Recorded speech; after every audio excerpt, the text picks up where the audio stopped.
Welcome to the Hanford Dixon Show. I'm Gabriella Cruz alongside the top dog. Roof. Not a lot of biting that bark today, Hanford. Gap. There's something wrong with my bark today. Can you do me a favor? Yes, sir. I feel like only thing I'm gonna tell you is get ready. I feel like I'm at a funeral today. Can you? I will raise you Thank up you. on eagle's wings. Thank you.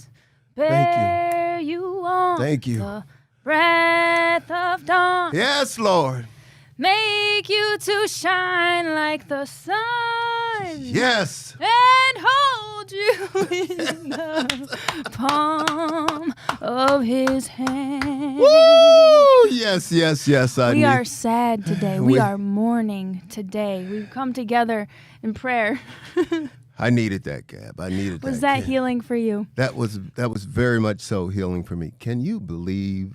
And after that wonderful song, I'm gonna say this: we went out there and just got our asses kicked. Yeah, we did. I mean, it was just crazy. What happened? I don't think I saw it being this blowout scenario. I don't think a lot of us saw that coming. Well, I'll tell you this.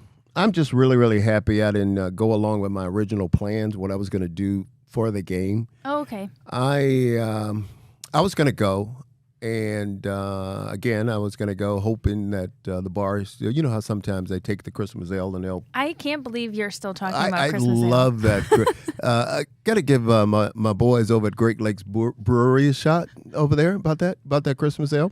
But anyway, I was going to go to a bar. I was going to watch the game, hoping that they still was serving Christmas ales because, you know, they'll keep them out for a little bit and then right after Christmas, after New Year's, they'll get rid of them. So that would have made it really, really good. I went there. I was going to go. I was going to watch my boys just beat up on Houston. Yeah. The Texans, and I was just all excited about this football game. But you know what? After what happened, after what transpired, I am just so happy that I just stayed I was going to say black butt. Can I say black butt? Yeah, you can. I'm just glad I stayed my black butt at home because, I mean, God damn, can you see what happened? I mean, Gab, did you see what happened? I mean, I know you're upset too, but I know. Damn it, what happened? I mean, we just didn't show up. I made the mistake. You were talking about Christmas ale. I made the mistake of drinking a Red Bull before this game, and with my anxiety and how the game transpired, it was I was shaken for a little while. I mean, offensively, defensively, I mean, all phases of the game, special teams, they beat us.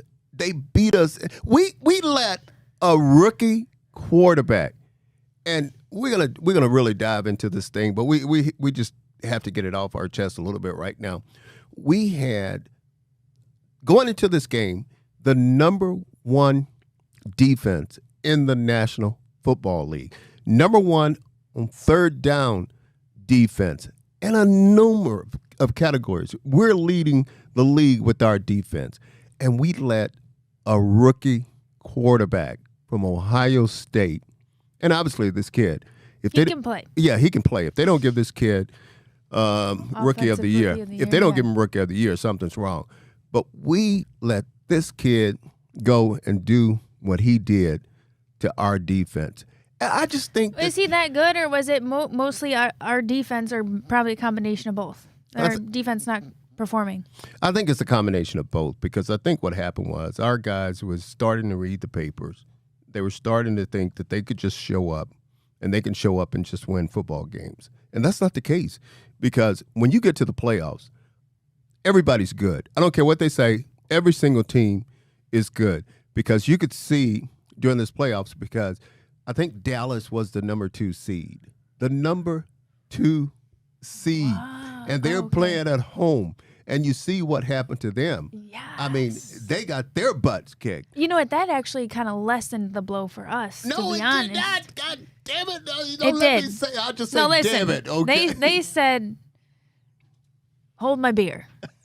Because honestly, if they hadn't done that, though, we would have looked really, I know it doesn't matter. We don't like losing at all. Well, it's not, I'm just saying I was surprised. Personally, I was surprised. I know some people are like, Yeah. they're still the Cowboys. But I was just kind of like, they were kind of hot. And then I didn't see that crumbling. Well, I'm going to tell you a little secret about Dallas. When I was growing up, I mean, obviously, I'm from Mobile, Alabama, a small town. Right. And, I happen to know that. Well, yeah, and we didn't have a pro team, and the closest thing to us was, I guess, the New Orleans Saints was the closest team to us. But I was a big Dallas Cowboy fan. No kidding. Oh my God, I don't know Okay. why. It was just something that just drew me to the Dallas Cowboys. I was just crazy about the Dallas Cowboys. Again, big Dallas Cowboys fan. Huh. And that was when Roger Staubach, I think he was the quarterback, and all those guys that Hollywood Henderson. You wouldn't know any of these guys. I'm dating myself right here a little bit, but I was a big Cowboys fan. But anyway, and then I watch, everybody today. Yeah. They're talking about the playoffs. They're talking about the teams, and no one. I mean, absolutely no one. And I guess this is a good thing. No one's talking about the Browns. Everybody want to talk about the Dallas Cowboys. But Gab, I got to tell you this, though. What a great week for football. I mean, it was just a great week for football. I mean, you're talking about all the games, the wild card games that was going on. And, I'm happy when it's this time of year. I'm happy when all this is going on. But, I always, and kind of get kind of sad, too, a little bit. I was going to say, how long does the hangover last for you, Oh, God. Well, again, I know. Especially for you, because some of this, you watching the playoffs, it brings back those old memories. You get excited. You're like putting on your shoes, like, I think I got one more play in me. And then, we end up a little dejected as Browns fans. Well, you know what I thought you was going to say. I know you're going to hit me in the when we come back, but I thought you was getting ready to start talking about the about go back to the college game and all that stuff. I thought you was going to hit me with all that, and then I know you're going to talk about Nick Saban. I know we got a big question. We got questions for you. I know you're going to hit me about that, but Gab, getting back to these Cleveland Browns, I'm really sad today. I know you are too, but that's all right. We're going to dive into it and. We do. We got to take our first break of the show. I'll hit you with all the brain busters, Hanford. Thanks for watching the Hanford Dixon Show. We'll be back right after this. Welcome back to the Hanford Dixon Show. Hanford, let's break down this Browns loss, as painful as it is. Let's dissect here. 45-14, which still is a stunning thing for me to even materialize. But what are your biggest takeaways from this game?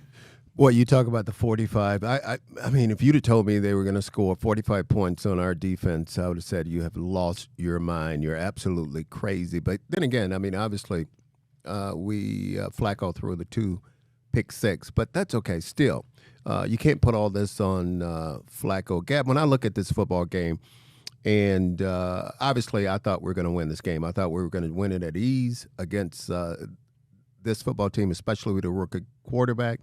But when you look at it, you have to understand.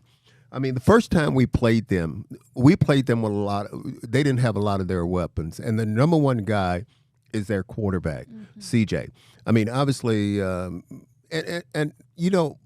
this kid said it right from the beginning. He said, hey, I'm used to playing in the big games. And we all know this because the kid played at Ohio State. And he played in the Rose Bowl and big games like that. What I don't understand, and I think Ohio State's fans should get mad a little bit, how in the hell can he decide to get a number one guy, talking about this guy, Nico Collins, his number one wide receiver? This guy went to Michigan, and the two of them, they're enemies. I mean, they're so and they're jiving. Yeah, they're jiving. They're playing extremely well. But I also have to say, And I agree with Myles Garrett a little bit. I think we were outcoached a little bit. I was going to say, does this performance fall mostly on players, or how does the coaching factor into this? Well, because it seemed like they were ready for us and we were not ready for them. They were doing things to catch us off balance, and they were making some throws and running the football, and then we didn't counter what they were doing. And as a result, I mean, that's where the big score and everything came in. Let me just give you an example. Let's go to the one of the pick six. Yeah, let's go to the last one. Okay, here we are. I have to give Stefanski a lot of blame for that one, because I don't care what the score is. We're down on our own 30. I think it was around the 30, somewhere around there, yard line. I mean, we can't go for it there on fourth down. What we have to do is we have to punt, and hopefully we come back and we stop them and we get the ball back. But what happened? We decided to go for that. And I'm going to tell you what I'm going to do as a defensive back on something like that. I'm going to jump the route. And that's exactly knowing that they were trying to get, I think we were trying to get 5 yards or something like that. You cannot just throw that pass right there like that, because you saw what happened. The guy jumped the route, goes in for a touchdown. Now we're really, really in trouble.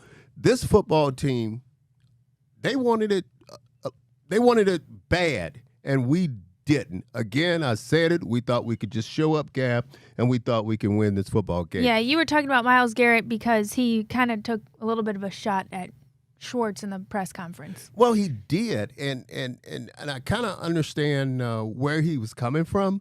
I mean, we do the same. Yeah, because when you're a guy like Myles Garrett, I mean, when he talks, everybody's going to listen. Because let's face it, Myles is a guy that he's up for, hopefully, he's trying to win the MVP, Defensive Player of the Year in the National Football League. He's trying to win that award.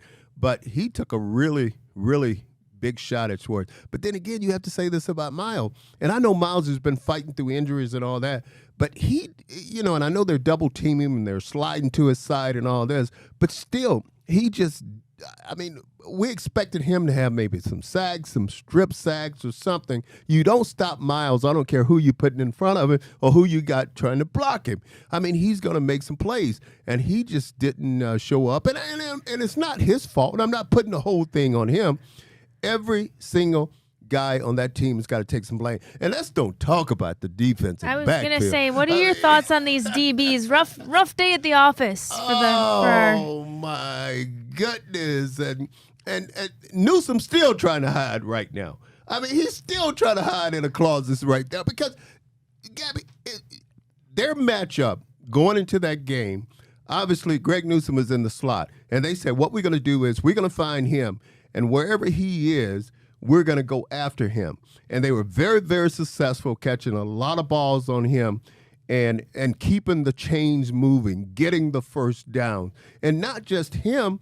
I mean, I don't think any of them played well. I'm talking about Emerson, and I'm talking about Newsome, and I'm also talking about Denzel. There was one play in, I don't know which, first half, but Newsome redeemed himself, kept the Texans out of a touchdown.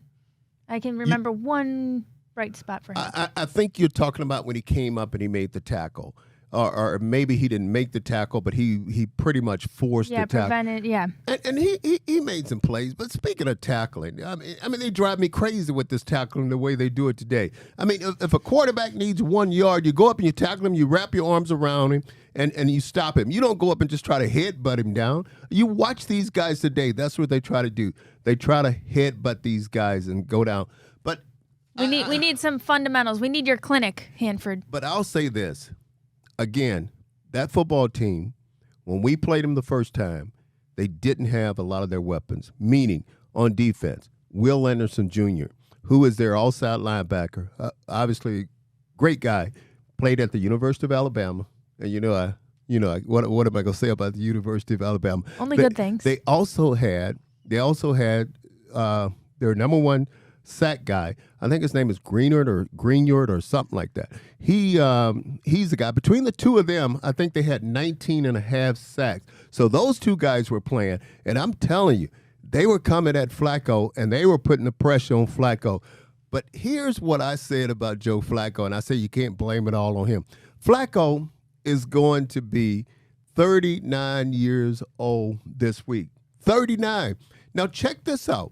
And I know you already know this, but DeMeco Ryan and Flacco, Flacco, they will be the same age, talking about the head coach of Houston. Yeah. And DeMeco Ryan played against Joe Flacco. Played against him now. Now go figure that out. Now that's pretty interesting. That's some good stuff. That's a cool. I like that. Yeah. I know that Joe is becoming older, but still, I was surprised to see how this was the first time we've seen him look a little more hustled. And most of the time, he's just calm, cool, collected. It looks like the game has slowed down with the ball in his hand. So obviously, yeah, their defense brought their A game, and a couple of mistakes that was just immediate. I think that once the second pick six happened, we knew it was over. Gabby, I was scared. I was scared because I didn't. We were riding Joe Flacco, and we've been riding him pretty much for 4 or 5 games. And the ride has been pretty smooth. Yeah. Again, he'll throw one here, he'll throw one there, but still. Right. The interceptions were there, and you just can't do it in a playoff setting. That's right. And we would overcome them. But, I mean, it's just with Flacco, I didn't know how long he was going to hold up.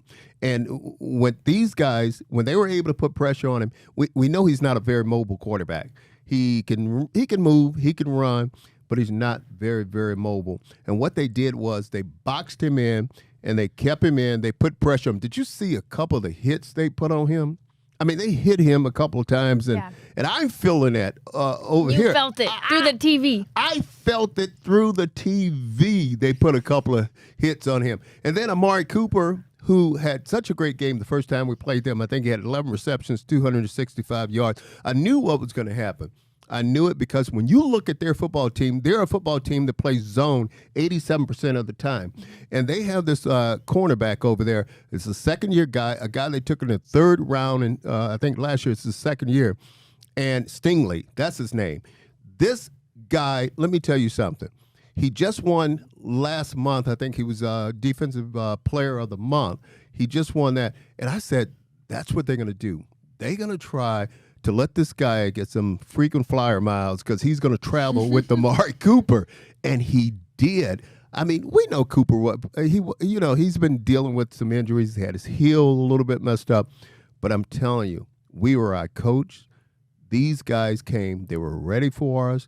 And for whatever reason, we just didn't play them well, and we didn't coach our team ready. And I don't think our football team was ready to play. I think our football team just thought, again, they could show up, and when they show up, they could beat this football team. And, again, it's just a totally, totally different ball game when you're playing in the playoffs. I got a couple bright spots for you, but first let's take one break, and then we'll be back with more breaking down this Browns playoff loss. With the Hanford Dixon Show, we'll be right back. Welcome back to the Hanford Dixon Show as we continue to dissect this Browns loss against the Texans in the playoffs here. But Hanford, we're going to show up with some bright spots now, okay? I think the last segment, it was cathartic, it was painful, it was dark. And but here's the cool thing. How about JOK with a big game from him? 9 tackles, 4 for loss. I mean, the camera was all over this guy. He seemed like a superstar. Yeah, that's funny. You mentioned him, but let me say this first. You talk about we were talking about all the negative stuff, and now we're going to talk about some of the positive stuff.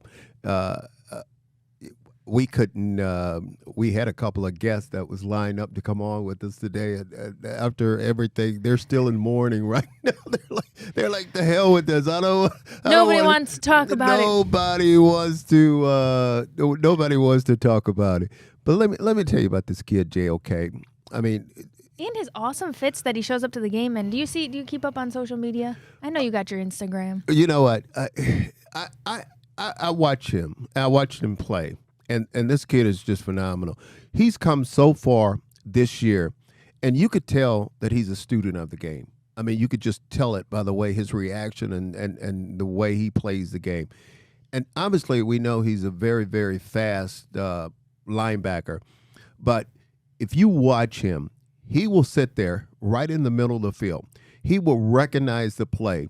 And when he recognizes the play, boom, He's like someone shot him out of a rocket, going in there, making the play, making the tackle. And you're right. How many tackles did he end up with, you say? I think it was like nine tackles. And four of those were for a loss.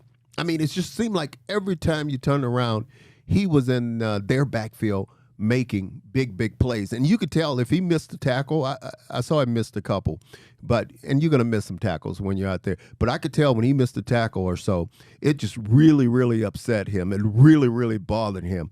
But I think he's definitely the class of this defense. Obviously, Myles Garrett is the leader of this defense, the best player we have on defense. But I'm telling you, J.O.K., he is something else, and I'm just so happy we have him on this football team. He's definitely a positive on this football team. There is no doubt about it. This guy is unbelievable, and I'll sing my praises. I'll talk about him all the time because I really like him. But I'm just happy that he understands the game and he studied, because I'll tell you this, Gab. I used to study so much. Mm-hmm. I used to study so much.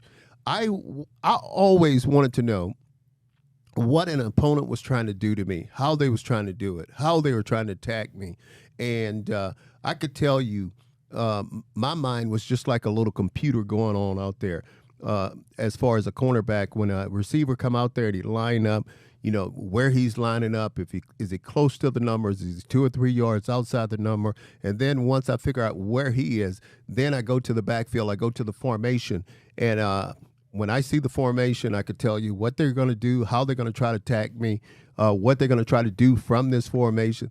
And most teams, you probably heard me say this before, but most teams, they're going to do what they do. What they're going to do is they're going to try to disguise it a little bit by the different formations, try to change the formations, but they're still going to do what they're going to do. Yeah. Speaking of all that preparation and given your experience, when you're playing a team twice, especially in the playoff setting, how does that preparation, or what does that preparation look like? Well, I could tell you this. It's just like you're playing, like when we play teams in our division. For instance, back then it was AFC Central, now it's the AFC North. When you're playing the Cincinnati Bengals, when you're playing the Pittsburgh Steelers, when you're playing the Baltimore Ravens, those are teams in your division, and those are teams that obviously we play twice a year. And when you play those teams twice a year, you guys know each other just as well as you could possibly know anyone. Just imagine this, you and your sister, you guys know each other, because you guys just know each other. You know your habits, you know what you do. That's what we do with it's the same thing with us playing another team twice. Again, you can't fool us, we can't fool them. It's just come down to who's going to play the best football that particular day. Yeah. And that's what it's all about. Hey, you know what else? Another bright spot, David Njoku. Okay, he had a few drop balls, but he also had a good game. Njoku had 92 yards. That's the most yards in a playoff game for a tight end since your boy Ozzie in 1987. He had 114. Well, I was waiting on you to say that because, you're talking about my boy, my dog, the Wizard of Oz, Ozzie Newsome. And by the way, did you talk to him after the game? You know what? I did. You know what I did. I'm not going to tell you what he said and what I'm not going to tell you what he said and what he did. But he called me toward the end of the game. He was, once this game was totally out of hand. But again, David Njoku, this is another guy who I think has just earned every penny of his money, that new contract we gave him. I mean, he's coming out, and he drops a few passes here and there, but he is just what I call a matchup nightmare, meaning linebackers can't cover him. He's too fast. He's too strong. Those guys can't keep up with him. A corner can't cover him because he's too big. He's not. The corner can run with him, but he's just too big. And I'm telling you, what happens is you won't find a guy, when you watch him, when he catches the ball, when you check his stats and see what they have, what they call yards after the catch, I guarantee you, David Njoku is up there near the top with those stats, because he is a guy, once he catches that football, no one wants to tackle him. I mean, they just don't want to tackle him. And then you see him. Do you see some? Look how athletic he is. I don't want to know. I guarantee his vertical is pretty is up there because you see him jump over guys a lot of the times. He's the only guy. Every time you turn around, he's jumping over somebody. But he's having he had a great year, and he went to the Pro Bowl, and he's very, very much so deserved to be in the Pro Bowl. Again, he became, and you know what? You could say this. I think once Flacco came in, I think the relationship and the chemistry between the two of them, they really develop a strong chemistry because that's when he really started to take off and he started to get all this yardage because Flacco was finding him and he was also finding his counterpart, talking about Amari Cooper. Yes. So. How about other guys with career years? Emerson, your boy, Delpit before injury. What can you say about them? Well, I'll start with Emerson. I mean, I really, really like him. Now, our two corners were supposed to be Greg Newsome and Denzel Ward. But Emerson started playing so well, what they did was, I mean, they just kept him on the corner. And obviously, Greg Newsome has been on the inside. But Emerson is a dog. I mean, he's a dog. He's out of Mississippi State. And he's a guy, he's a bright spot on that defense because he'll fight. He will fight. He will fight. He will fight. And if you line up and if you beat him, talking about the wide receiver, if you beat him, that's okay. He understands that these guys are good too. He's going to come right back, and he's going to line up against you again, and he's going to go right at you. So Grant Delpit, he's had a great year. Obviously, we gave him some money. It's unfortunate that he got hurt back in that secondary. But, he that whole secondary, I like them. They're playing hard. I just didn't like them on Saturday because we just didn't play well. And we didn't play well as a team. We didn't play well as a defense. We didn't play well as an offense. So, but that's all right. We're supposed to be talking about the positive, so I won't jump back into all that negative stuff talking about this football team. Well, we can look at steps forward as we move forward. Who needs to take a step forward next season? Well, I would like to see us do something else with some of those receivers because, I mean, we have Amari Cooper. Amari Cooper went over 1,000 yards. I think he had his best year as a pro, and I think he ended up with over 1,200 yards receiving. But I think someone else have to step up. One of those burners have to step up because, let's face it, Amari Cooper's been in the league a long time. He's still very productive, but we need that guy that's a burner to step up and take some of that pressure off him because we know Amari Cooper can run those routes. He's got great hands, and he can catch the football. But we need someone else to step up and like to see one of those. And the running backs, obviously, we're hoping that we can get Nick Chubb back. Yeah, we're hoping we can get him back. And if we get Nick Chubb back and get him ready to go. And Nick Chubb in regular Nick Chubb fashion, as we know him to be. You got it. All right, we got to take one more break. Hanford will be back right after this. Stick with us. Welcome back to the Hanford Dixon Show. I'm Gabriella Cruz alongside the top dog, my partner. Can I say this? Yes, sir. You have made me feel so much better now because you have let me just rant and rave and get it out, and then that song you sung at the beginning of the show just really, really touched my heart and got me going. So I just want to thank you for that, partner. Yes. Fist bump. I honestly forget our handshake. Yeah, I was going to say, please don't. Because we haven't done it in a couple weeks. I was just telling her, please don't make me do that handshake because there's no way I can remember that thing right now. It's just not the occasion for it.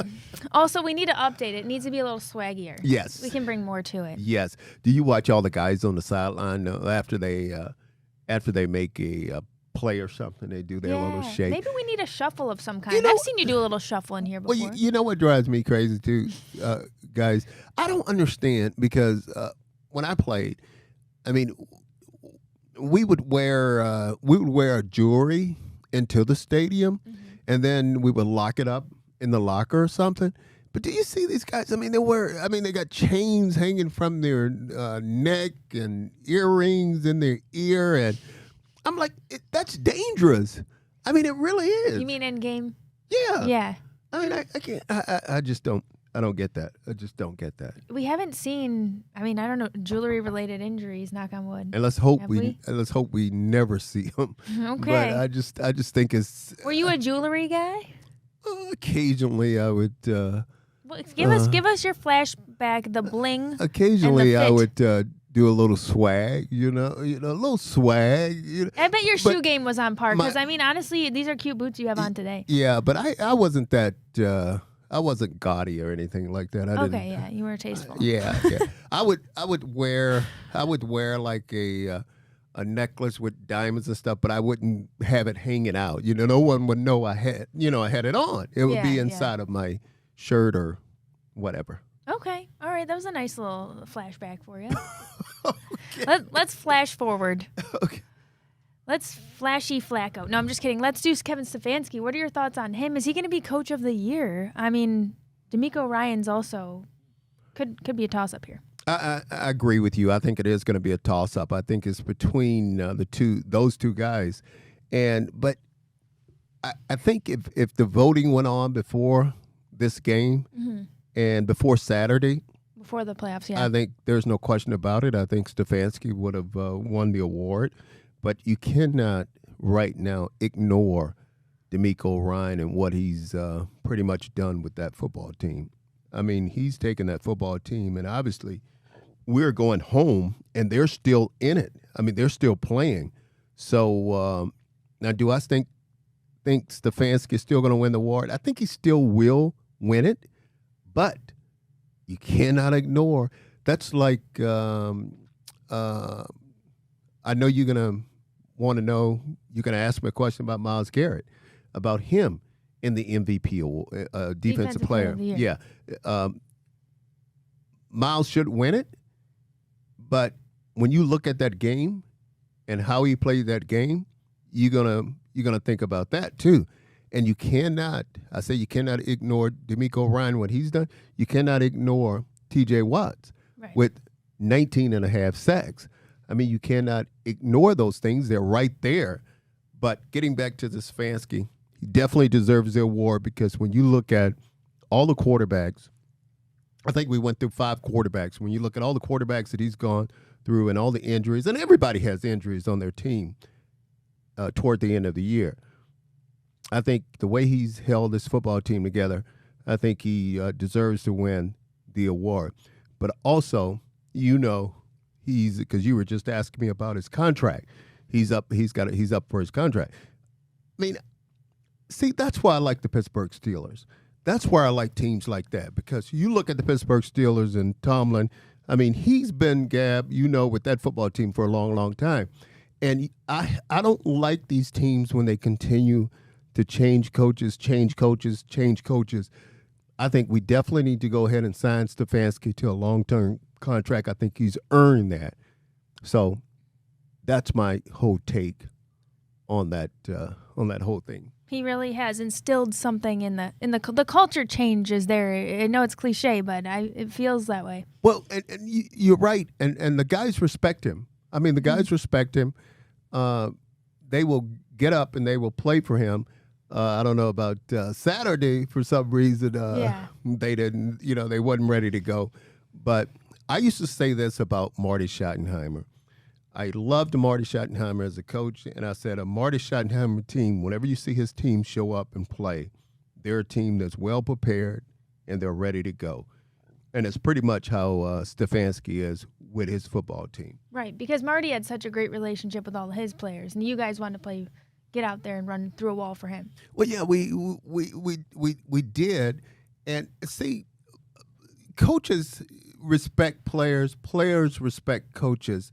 And when you look at, I'm trying to think, Russell Wilson as a prime example, and the coach that he has now. I mean, I don't like coaches when they disrespect players like that, especially a guy like Russell Wilson. I mean, there's a way to talk to anyone, and you'll never see Stefanski grab one of his players. I don't care whether it's a superstar or whether it's the guy that barely made the team. You would never see him take one of his players and undress him like that in front of everybody. I think he's undressed a lot of players, but I think he's pretty much done it in private, and that's what I don't like, and that's why you respect a guy like Kevin Stefanski. Super telling. Boom. How much time do we have left of this segment? 20 seconds? Oh, wow. All right. Well, hey, I was so invested. I was like, yeah. We've got to take one more break. We'll be right back after this. Okay. Welcome back to the Hanford Dixon Show alongside the top dog. As usual, I'm Gabriella Cruz, and we were just going through this Browns loss, but also looking at some of the positives, who we think, coach of the year, defensive player of the year. I didn't ask you real quick, do you think Flacco did enough to win comeback player of the year?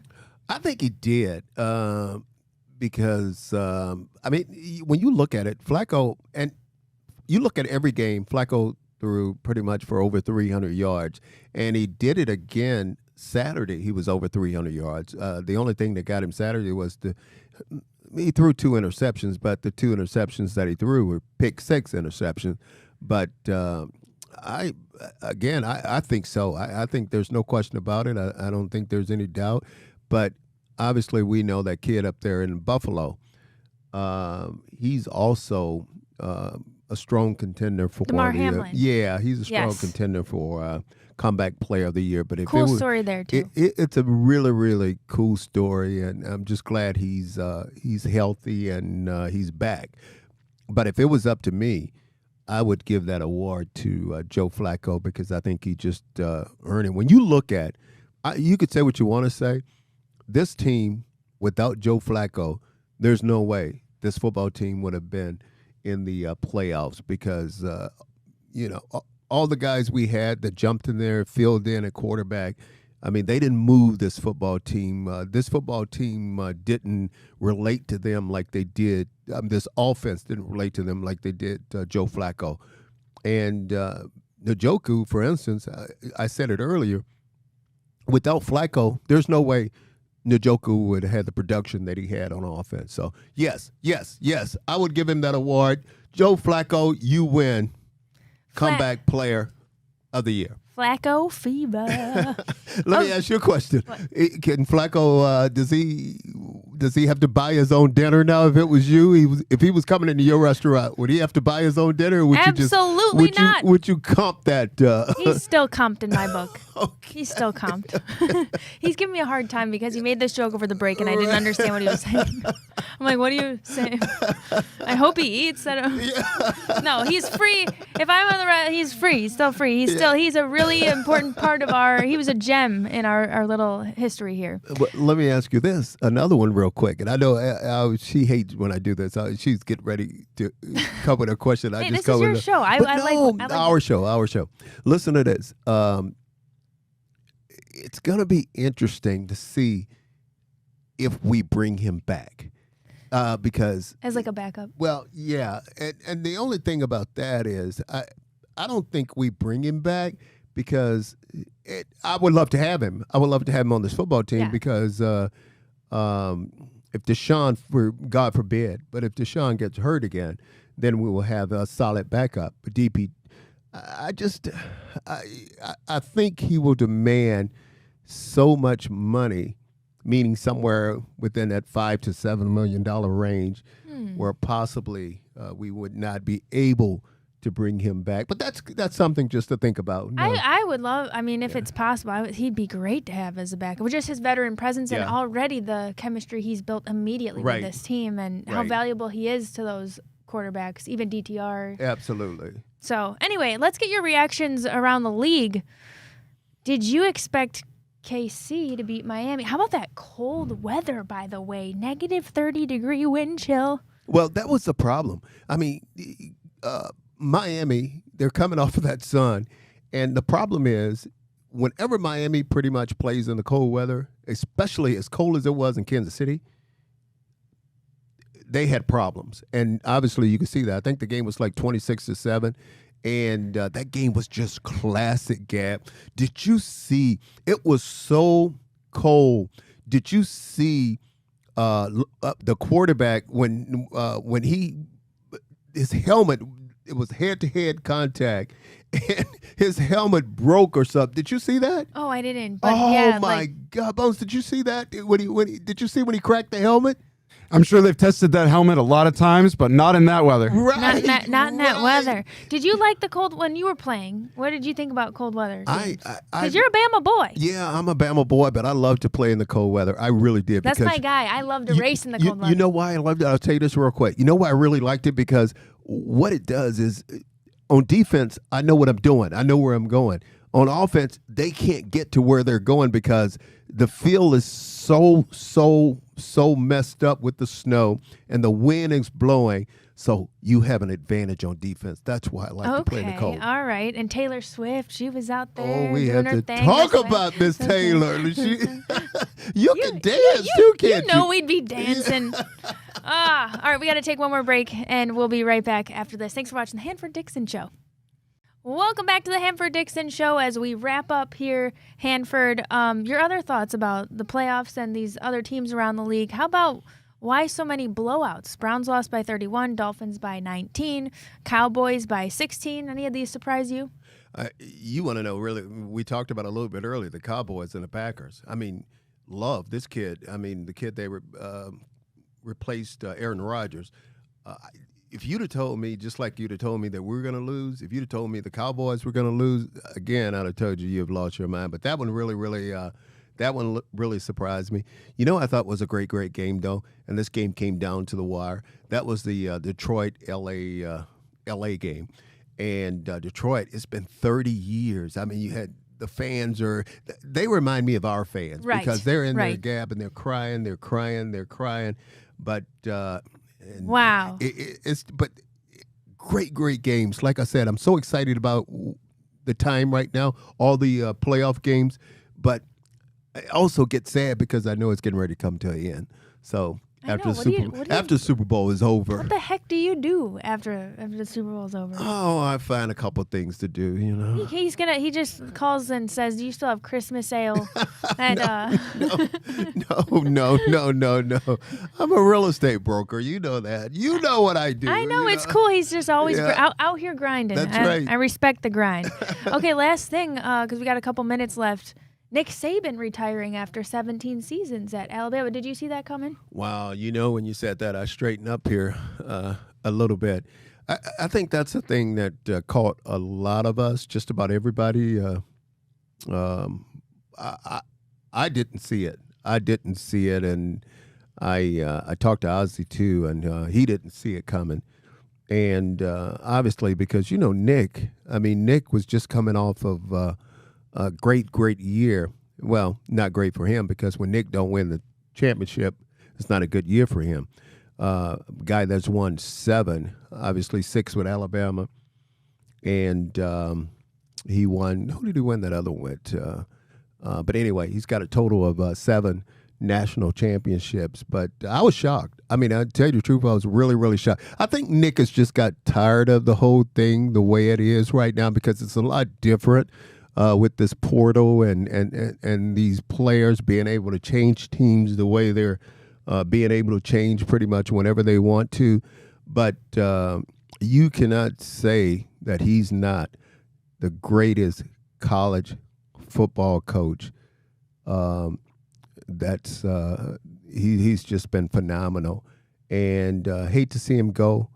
But, you know, we all wish him well in whatever he decides to do right now. Go travel, Nick. Just go travel. Did I scare you? I thought you were wrapping up. I was like, go travel. I saw you jump over there. I'd love to travel. It's so cold here. Do you think they'll win? They'll be national title contender with the new guy, Kalen DeBoer? I think no question about it. And again, you're talking about the guy out of Washington, but I think there's no question about it. I think Alabama will be right up there with the big boys again. Cool. Thanks for watching the Hanford Dixon Show. We'll be back.